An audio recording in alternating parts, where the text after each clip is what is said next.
Hey, welcome to Low Carb in the Leaves. I'm Dr. Mary Barson from Real Life Medicine, and this week we are talking about how to stay on track with your food.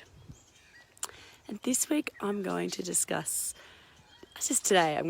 a really simple and powerful foundational technique that we teach our patients and clients.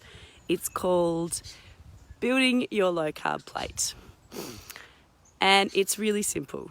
Essentially, you start off with the protein. Protein, that's what you start with.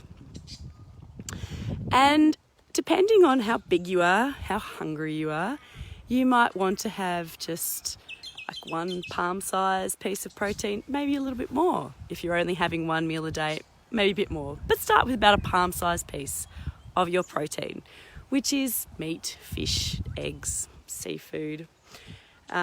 If you are a vegetarian, then you might need to pick some good quality vegetarian sources, such as tofu or tempeh, pea protein. And cheese is also a great option. And then that's your protein. And then you pick your veggies, your delicious low carb veggies.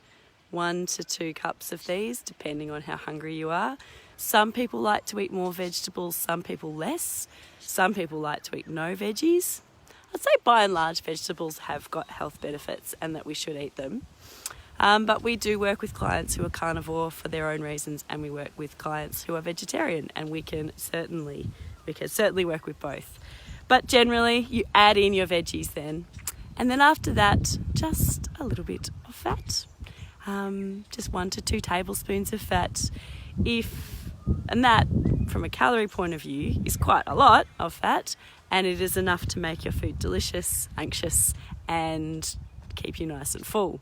And of course, you add in plenty of salt, and you add in your spices. So that could look like a piece of baked salmon with some steamed asparagus and a little knob of butter on the asparagus. It could look like a piece of steak that's got quite a lot of fat on it. In that case, you don't need to add any more fat. Piece of steak with quite a bit of fat and some nice broccoli. It could be eggs and bacon with a handful of spinach. And you see, the one thing about all these meals is that they're really simple. We definitely recommend eating simple meals, especially when you start out. This build your plate philosophy can be applied to more complicated meals like a curry. You could have a lovely chicken satay curry that's cooked with some coconut milk, and that would be your fat, and eaten with some cauliflower rice. You can totally do that if you want, but you can keep it really simple. And if you stick to this build your plate principle, you'll be on track with your food without having to count a single thing. So it's a great way to get started. All right, everyone, and I'll see you again tomorrow. Bye.